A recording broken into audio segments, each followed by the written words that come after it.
Palavra de Deus, Gênesis capítulo 4, versículo 1 a 16. Coabitou o homem com Eva, sua mulher. Essa concebeu e deu luz a Caim. Então disse: adquiri um varão com auxílio do Senhor. Depois deu à luz a Abel, seu irmão.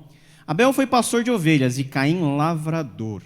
Aconteceu que no fim de uns tempos trouxe Caim do fruto da terra uma oferta ao Senhor. Abel, por sua vez, trouxe das primícias o seu rebanho e de gordura deste.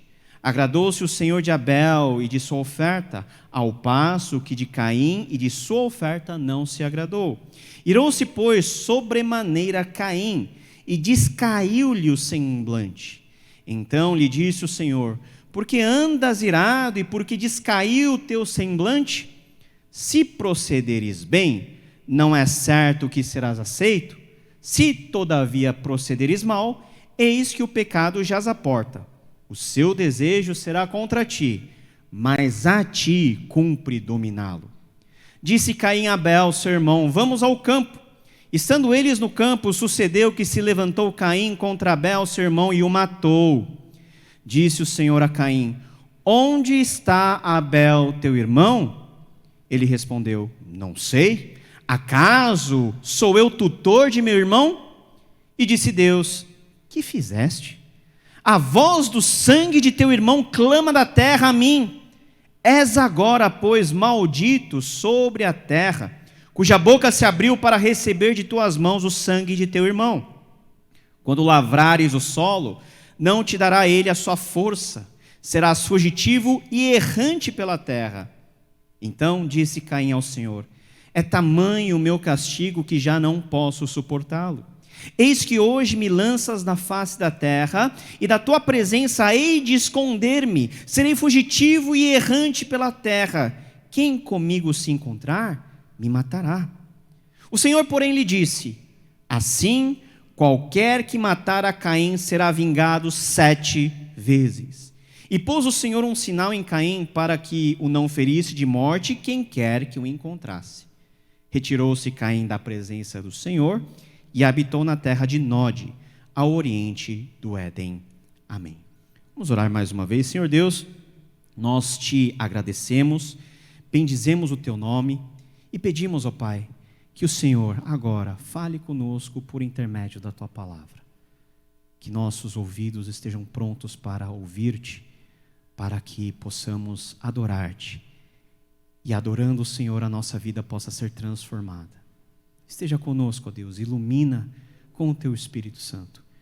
É o que nós te pedimos em nome de Jesus. Amém. Meus amados irmãos, esse capítulo está no livro de Gênesis, que é o livro das origens. Gênesis capítulo 1 fala de como Deus, de forma soberana, Ele constrói, Ele forma, Ele cria todas as coisas para o deleite da sua glória. Gênesis capítulo 2 conta a mesma história, agora com um foco no ser humano. Começa a falar do ser humano, do mandato que esse ser humano tem de, em nome de Deus, reger a terra, dominar, cuidar, cultivar e levar a presença do Senhor a todos os cantos do mundo, a partir de onde eles estavam, que era o jardim do Éden. Tudo uma maravilha. O homem desfrutando dos seus momentos mais felizes e plenos em relação a si próprio, em relação a Deus, e em relação ao ambiente e ao jardim onde eles estavam. Mas vem o capítulo 3, que é o capítulo da grande desgraça, onde, no ato de serem eles, ou tentarem ser autônomos em relação a Deus, eles desobedecem a única proibição que Deus havia feito para eles. Eles comem do fruto que Deus havia proibido, e naquele instante, eles são colocados à margem, eles caem, eles perdem todo o vínculo de relacionamento com um Deus santo e poderoso, e todo o problema que chega até os nossos dias teve o seu início lá. Talvez, se nós nos encontrarmos com Adão e Eva lá na glória, teria uma fila de pessoas querendo tirar satisfação com eles, perguntando: por que vocês fizeram isso? Talvez sim, eu seria um deles, porque muita coisa seria poupada, Mas Deus sabe de todas as coisas, porque aquilo que o homem e a mulher fizeram não pegou Deus de surpresa. Deus já tinha tudo já na sua infinita sabedoria programado. Se o homem, por um lado, ele pecou, colocando em xeque tudo aquilo que Deus tinha como um propósito maravilhoso, antes de todas as coisas, Deus já havia preparado uma rota de escape para que esse ser humano, depois de pecar, tivesse a oportunidade de ser redimido e ser salvo. A história da redenção começa no mesmo instante de quando Adão e Eva caíram. E o capítulo 4, ele começa como contexto tudo aquilo que eu falei para vocês. E começa com a história de uma família já constituída. Coabitou o homem com Eva, ou seja, Adão coabitou com a sua mulher Eva, e eles tiveram 2 filhos. O primeiro filho chamado Caim e o segundo filho chamado Abel. Caim e Abel, uma história muito, muito conhecida. Quem não ouviu a história de Caim e Abel nas aulas de escola bíblica dominical quando era criança, não é verdade? Mas é uma história que nos traz muitas coisas interessantes e muitos desafios para que nós possamos ser diante de Deus adoradores que agradam o seu coração. Meus amados irmãos, a adoração determina a minha e a sua vida. E esse é o tema da mensagem que eu gostaria de compartilhar com os irmãos essa noite. O grande cenário onde essa história acontece é um contexto de culto, é um contexto de adoração. Não há indicação no texto sobre qual era a finalidade daquele culto, se tinha um motivo especial, para que era aquele sacrifício, se era um sacrifício para a expiação dos pecados, ou simplesmente um sacrifício de comunhão, porque no Antigo Testamento nós temos vários tipos de sacrifícios para vários tipos de finalidade. O texto não nos diz sobre isso, só diz que 2 irmãos foram um dia adorar a Deus, e no palco da adoração começou uma das maiores desgraças, o primeiro homicídio, mas também o primeiro fraticídio. O que essa história pode nos ensinar? Pelo menos 3 coisas que de forma bem condensada eu gostaria de compartilhar com todos os irmãos. Em primeiro lugar, o texto nos ensina que a adoração e a intenção do adorador são 2 coisas inseparáveis. Veja no versículo 3, no versículo 4, aconteceu que no fim de uns tempos trouxe Caim do fruto da terra uma oferta ao Senhor. Abel, por sua vez, trouxe das primícias do seu rebanho e da gordura deste. Muitas vezes nós olhamos para essa história e ficamos meio que curiosos. Por que um trouxe uma oferta e outro trouxe outra? Podiam ter combinado e ter trazido todos uma só oferta, não teria briga, mas cada um trouxe daquilo que era o ganha-pão. Caim era agricultor, e daquilo que ele produziu, ele levou ao Senhor. Abel, ele criava ovelhas, e das ovelhas ele escolheu um para sacrificar a Deus. Caim e Abel, pelo que o texto diz, não tinham obrigação de fazer, mas fizeram esse sacrifício para, de alguma maneira, agradar ao Senhor. Mas qual que é o problema que nós temos aqui? Diz o texto que trouxe Caim do fruto da terra uma oferta ao Senhor. Repare que é uma oferta ao Senhor. Temos um artigo indefinido aí. Não há uma definição do que era a qualidade daquela oferta. É uma oferta. Não há indicação se essa oferta, se esses vegetais, o fruto do trabalho que Caim ofereceu a Deus, eram os melhores ou eram o resto. O texto não nos diz. Simplesmente diz que Caim ofereceu do fruto da terra uma oferta ao Senhor. Qual foi a intenção de Caim? Ele se concentrou em entregar aquilo que ele tinha, sem se importar para quem ele estava entregando. Ele estava talvez ocupado em dar ao Senhor alguma coisa, mas sem medir a intenção que estava governando aquele ato. E isso fica muito claro quando nós lemos mais um pouquinho e seguimos vendo qual foi a oferta e a intenção de Abel. Nós temos um contraste aí.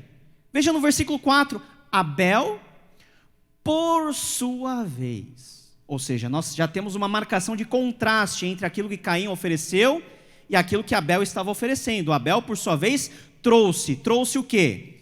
Das primícias do seu rebanho e da gordura deste. Abel não trouxe uma ovelha. Abel não trouxe uma parte do seu rebanho. Abel trouxe o quê? Está definido aqui o que Abel trouxe. Trouxe das primícias do seu rebanho, ou seja, a primeira cria. O mais importante, o mais precioso, o mais bonitinho, o que tinha mais valor. E olha o risco financeiro que Abel estava correndo em dar ao Senhor, oferecer ao Senhor a cria mais nova. E desta cria, e desta ovelha, ofereceu a gordura. Hoje a gente tem preconceito com gordura, não é verdade? Mas no Antigo Testamento, fartura, bênção e abundância sempre está relacionado com gordura. Gordura é o que o Senhor gosta. Você vai lá ver na descrição dos sacrifícios, se trouxer carne sem gordura, Deus nem aceita, porque a gordura, imagina aquele churrasco, gordura queimando, aquele cheiro suave, subindo ao Senhor. Quem criou a gordura foi Deus. E Deus, Ele tomava para si essa gordura simbolicamente como algo precioso, porque a gordura naquele tempo, não é que nem hoje, onde a gente tem gordura por abundância de comida. Esse tempo, a gordura é importante como fonte de alimento, como insumo para inúmeros usos dentro daquela sociedade. Oferecer a gordura a Deus significa oferecer o melhor. Enquanto Caim dá uma oferta, Abel dá o quê? A primícia daquilo que ele tinha e a gordura deste. Quando você tem um amigo precioso, você lhe dá o que de presente? Algo que lhe resta, algo que não é importante ou algo que é valioso? Qual que é o presente que os senhores maridos dão às senhoras suas esposas? Algo precioso. Amém? É isso mesmo? Amém. E o contrário também é a mesma coisa. Qual que é a intenção de Abel por trás da oferta especial que ele entregou ao Senhor? O texto não nos diz qual que era a intenção. O texto é como se o texto estivesse dizendo o seguinte: é óbvio que Abel deu o melhor, porque ele tinha a melhor das intenções. E mais para frente, em Hebreus capítulo 11, o autor de Hebreus vai dizer no versículo 4, que pela fé Abel ofereceu mais excelente sacrifício do que Caim. Existem sacrifícios e sacrifícios, existe culto e culto, existe adoração e adoração, e aos olhos de Deus, existe diferença daquele que entrega ao Senhor de qualquer jeito e daquele que entrega ao Senhor o melhor e com a melhor da intenção. Deus não é mendigo para mendigar a sua adoração. Nós adoramos porque Ele merece. Como você tem adorado ao Senhor? Qual é a intenção? Veja que a oferta está relacionada com a intenção daquele que está oferecendo a oferta. Abel cria em Deus, pela fé Abel ofereceu a Deus o quê? O melhor. Quem crê em Deus oferece a Ele sempre o melhor. Sabe por quê? Porque quem crê nele sabe que, primeiro, antes de nós entregarmos a Deus o melhor, Deus entregou para nós o melhor sempre. E Ele continua fazendo isso hoje. O problema é que o melhor dos meus padrões pode ser diferente daquilo que é melhor para Deus. Mas o que importa é que Deus, no padrão dele, nos concede aquilo que é bom, agradável, perfeito. A nossa adoração precisa ter intencionalidade. Deus não aceita uma adoração passiva. Por isso eu não gosto da expressão assistir o culto. O único que assiste o culto é Deus. Nós oferecemos culto a Deus. Nós não estamos aqui para assistir e ver o que está acontecendo. Todos nós estamos aqui para oferecer algo a Deus. E diante de Deus, ninguém vem de mãos vazias. Nós temos que oferecer a Deus algo, porque nós sabemos que dele depende a nossa vida, de que tudo que nós temos é dádiva santa dele. Por isso que quando nós ofertamos, nós fazemos com alegria, e não é só dinheiro não, nós podemos entregar o nosso vigor, o nosso serviço, a nossa mente, o nosso coração para a obra do Senhor, o nosso tempo. Aliás, o tempo é o fator mais valioso que nós temos para oferecer a Deus. Intencionalidade. Adoração e a intenção da adoração. Calvino ressaltou que a maior qualidade de Abel era a intencionalidade da sua fé. Não necessariamente Caim estava errado porque entregou ao Senhor vegetais. Sabia disso? Tem muita gente que fala assim, Caim está errado porque entregou ao Senhor vegetais. A lei de Moisés prevê sacrifício de cereais e de vegetais. O problema está na intenção que governou aquele ato de Caim. Nós precisamos entregar ao Senhor tudo com intencionalidade e daquilo que é valioso. A verdadeira adoração é sempre um privilégio custoso. Se você adora a Deus sem nenhum custo, é porque você está adorando a Deus sem nenhuma intencionalidade. Vamos ver para aquilo que nós estamos fazendo. Começamos um novo ano, na verdade, tudo novo. Hora de decisões novas. E uma das decisões que nós podemos tomar é que nesse ano eu vou adorar ao Senhor com intencionalidade. Eu vou colocar o meu coração naquilo que eu estou fazendo diante do Senhor. Eu vou entregar dentro das minhas possibilidades aquilo que de melhor eu tenho a oferecer para Deus, porque o meu melhor para Deus ainda é pouco por aquilo que Deus tem feito e continua fazendo nas nossas vidas. Adore ao Senhor com intencionalidade, porque a adoração nunca pode estar dissociada da intenção daquele que adora a Deus. Segunda lição que o texto nos apresenta é que a adoração e o adorador são duas coisas inseparáveis. Veja só, a partir do versículo 5 até o versículo 7, Deus ele vai mostrando como ele lida com o sacrifício de Caim e o sacrifício de Abel. Diz a palavra de Deus que agradou-se o Senhor de Abel e de sua oferta, ao passo que de Caim e de sua oferta não se agradou. Deus, quando ele vê a oferta, ele não vê só a oferta, ele vê também quem está ofertando. Deus não vê só o dinheiro caindo na conta da Igreja Presbiteriana de Cuiabá.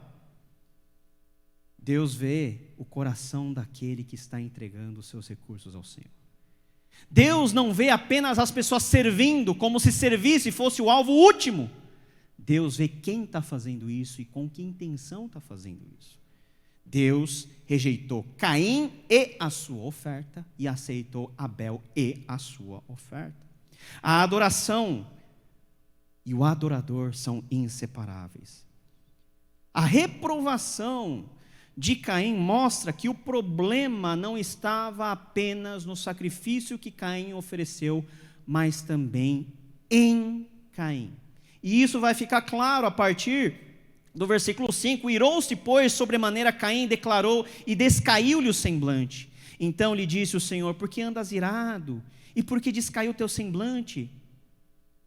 Caim ficou bravo e triste por aquilo que estava acontecendo. Nós não sabemos como que Deus demonstrou a aprovação de um e a reprovação do outro. O texto não nos diz. Mas o texto deixa claro que ambos souberam quem foi aceito e quem foi reprovado. E Caim foi reprovado. E ele ficou muito magoado e muito triste. Essa tristeza e essa ira de Caim mostra que, na verdade, o problema era ele. Veja, se o Senhor não aceita a oferta de Caim, por que Caim não se arrependeu e ofereceu uma oferta melhor? Ficou bravo por quê? E ainda, para piorar, ele coloca a culpa no irmão. Como se a oferta do irmão é que desqualificasse a sua própria, quando na verdade o que desqualificou a oferta de Caim foi ele mesmo. Nós temos o relato da primeira grande frustração. Minha vida de relacionamento com Deus está relacionado em como também eu supero as minhas frustrações em arrependimento ou me desvio de Deus completamente. O lugar do culto, o lugar da adoração, é o lugar mais abençoado do mundo, mas é o lugar mais perigoso. Sabe por quê? Porque é naquele lugar, diante de Deus, que você sabe quem você é, e você tem que tomar uma decisão. Ou você se arrepende e fica na presença de Deus, ou você chuta o pau da barraca e sai da presença dele.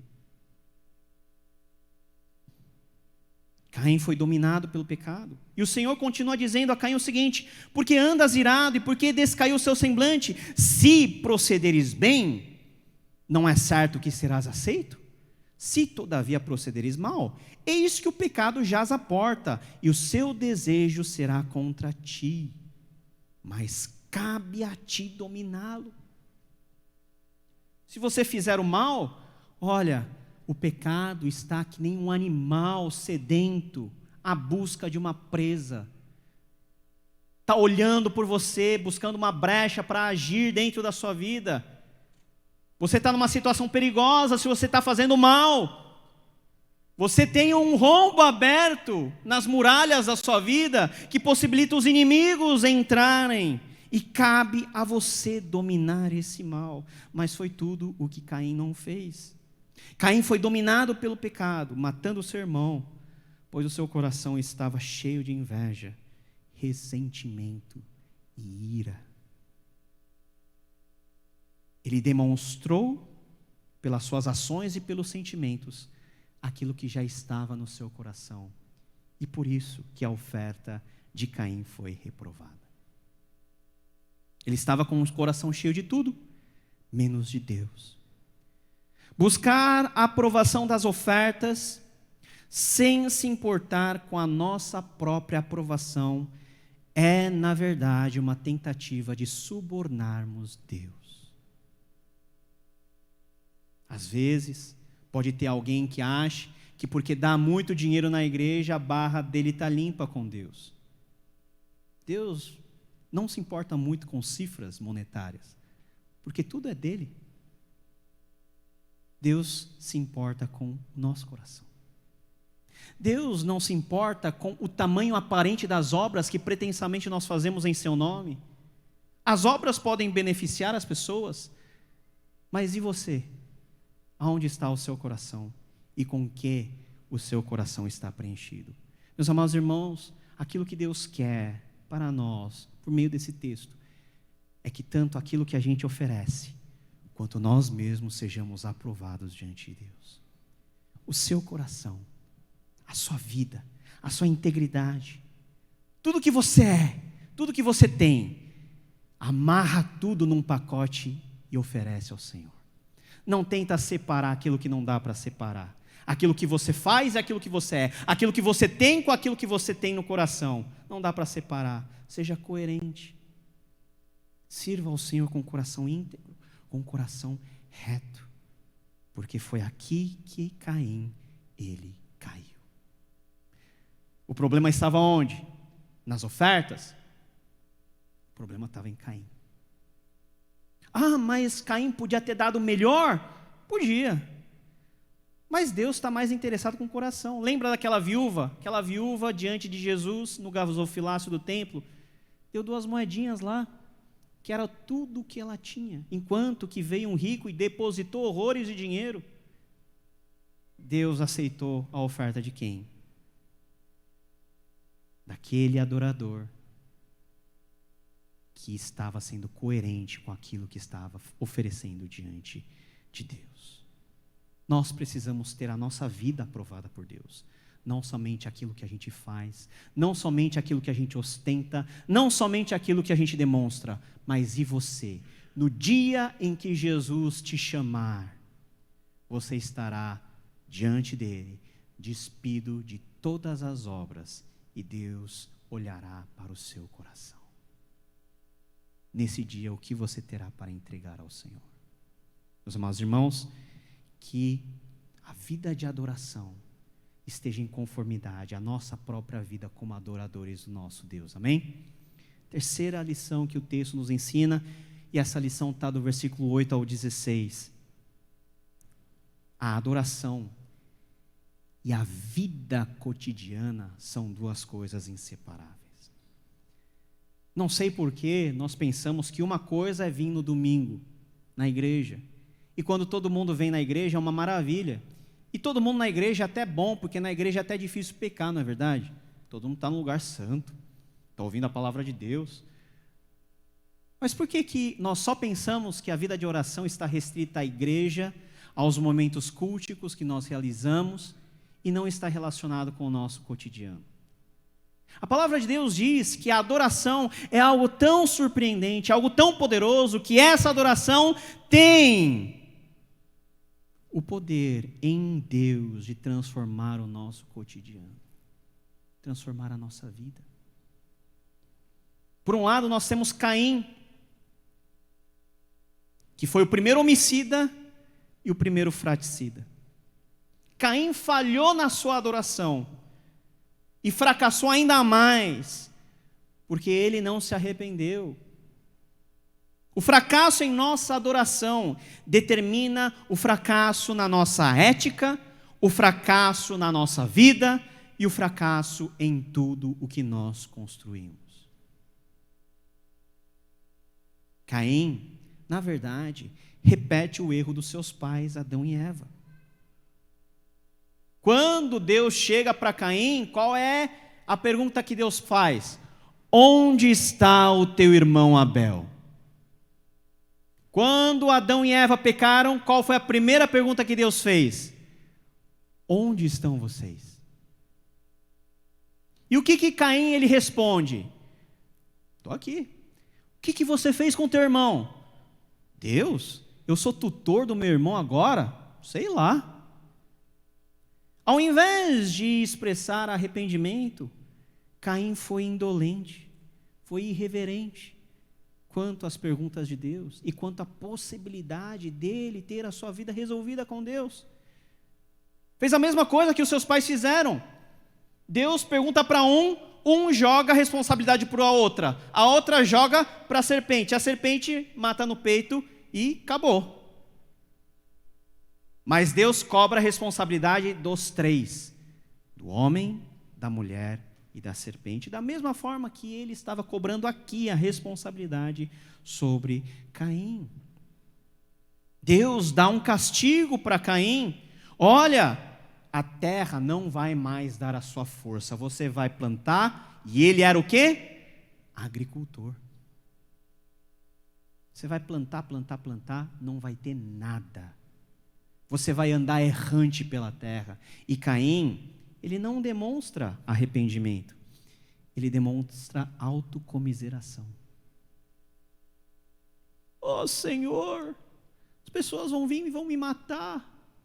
Esse castigo é muito forte, é muito para eu poder aguentar. Deus, dá uma folga. E Deus, como é rico em misericórdia, o que Deus faz? Ok, vou te dar uma marca e ninguém vai poder te matar, e quem matar você vai ser 7 vezes mais penalizado. Não há arrependimento. Então você veja que o problema estava onde? Em Caim, no coração dele, porque até o fim, Caim, ele falha. Quando Deus pergunta por você, não é uma pergunta para te destruir, é uma pergunta para te restaurar, para te dar a última chance. Cadê você? Cadê você que era tão fiel? Cadê você que vinha na igreja? Cadê você que obedecia às palavras? Cadê você? Onde você está? É a pergunta que Deus está fazendo para nós hoje. E Caim falha em tudo. E olha como termina a história de Caim. Versículo 16: retirou-se Caim da presença do Senhor e habitou na terra de Nod, ao oriente do Éden. Muito interessante esse versículo. Muito interessante. Vamos pensar primeiro em Caim. O que Caim faz? Ele retira-se da presença do Senhor. O cara é louco, né? Melhor lugar para ele estar é aonde? Diante da presença de Deus. E o que ele faz? Ele se retira.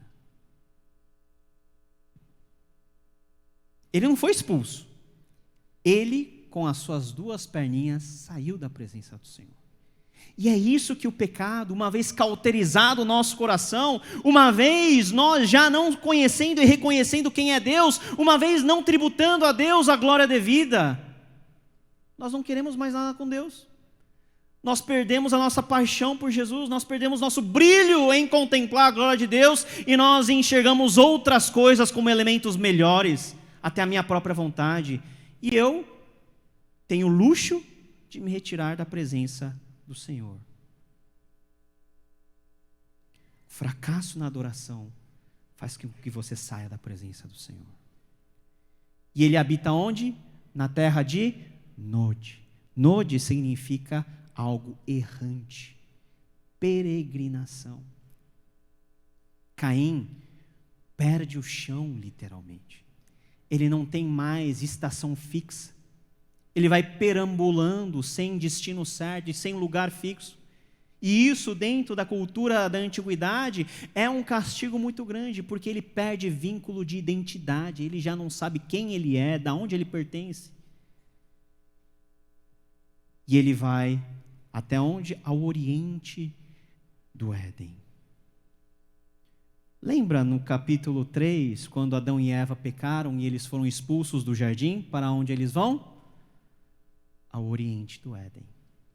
O oriente do Éden é o lugar para onde vão as pessoas que não querem nada com Deus, que escolheram para si o seu próprio destino, que fizeram de si o seu próprio Deus. É lugar de alienação, é lugar de separação. É o único lugar onde não queremos estar. Nós precisamos estar no Éden, não a leste do Éden. Veja que Caim falhou. E a história termina, não é verdade? E Abel? Mesmo quando nós contamos essas histórias para as crianças, nós damos mais ênfase em quem? A gente dá implicitamente mais ênfase em Caim, porque ele é o vilão da história. Mas e Abel? O que aconteceu? Abel morreu, por isso que não tem nada para contar dele. Mas, meus amados irmãos, Abel morreu, mas a sua voz pode ser ouvida até hoje. Abel morreu porque entregou a Deus o melhor, mas aquilo que ele fez, Deus se lembra até hoje.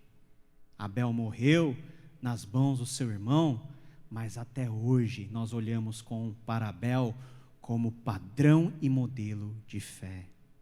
Veja só, no capítulo 11 de Hebreus, a gente leu o comecinho, mas o versículo todo, pela fé, Abel ofereceu a Deus mais excelente sacrifício que Caim, pelo qual obteve testemunho de ser justo, tendo a aprovação de Deus quanto às suas ofertas.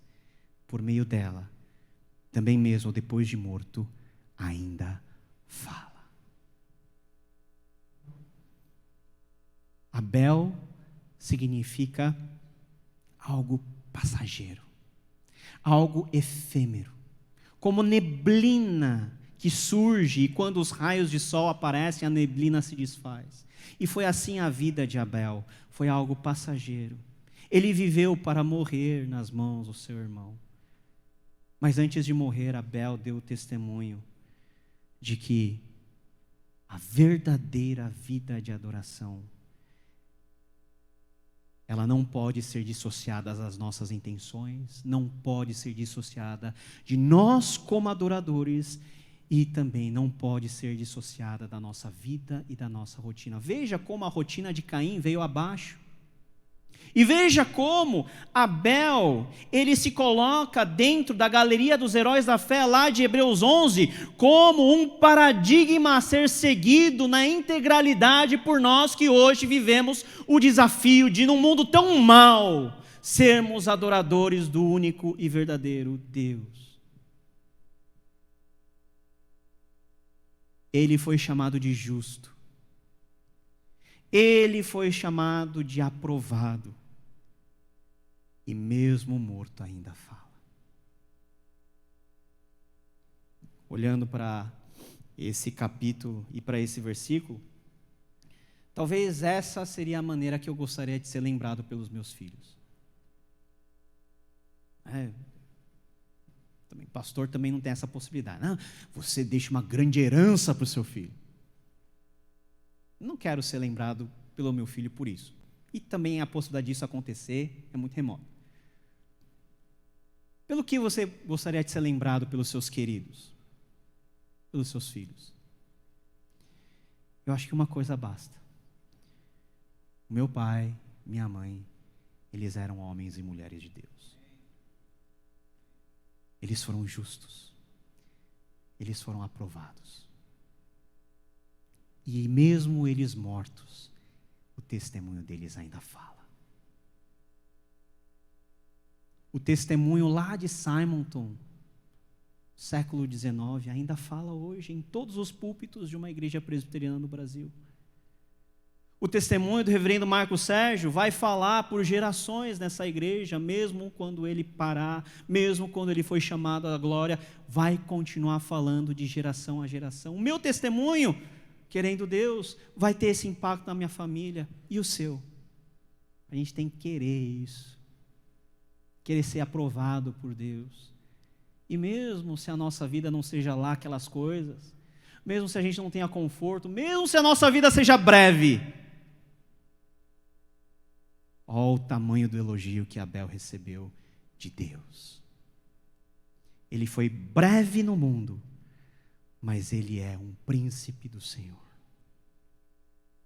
Meus amados irmãos, o eleito e o não eleito são diferenciados por suas atitudes em relação a Deus. A vida de Abel é um testemunho a nós. Ele mesmo morto, ainda nos fala sobre a importância de termos uma vida de adoração centrada no Senhor, que envolva tudo que eu penso, tudo que eu entrego, tudo que eu sou, tudo que eu vivo todos os dias. E o convite é que vivamos uma vida de adoração integral, que não afeta apenas essas horas que nós estamos aqui na igreja, mas que abençoa a nossa rotina. Eu sou um trabalhador melhor porque eu adoro o Senhor. Eu sou um pai e mãe melhor porque eu adoro o Senhor. Eu sou um empresário melhor porque eu sirvo ao Deus Altíssimo. Eu sou um pastor melhor porque eu conheço de perto Jesus. O que você é? Seja em função da sua vida de adoração. Deus não larga daqueles que em espírito e em verdade o adoram. Que sejamos nós aprovados junto com as nossas ofertas. Amém. Vamos orar.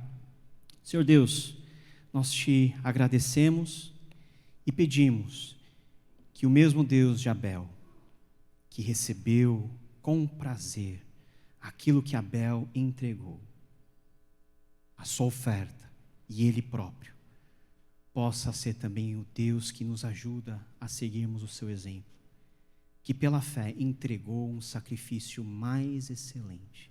Ó Deus, nesse ano de 2023, nós queremos ser adoradores excelentes, adoradores intencionais, adoradores cuja adoração invada a nossa rotina de vida, a nossa família, tudo que somos, tudo que temos.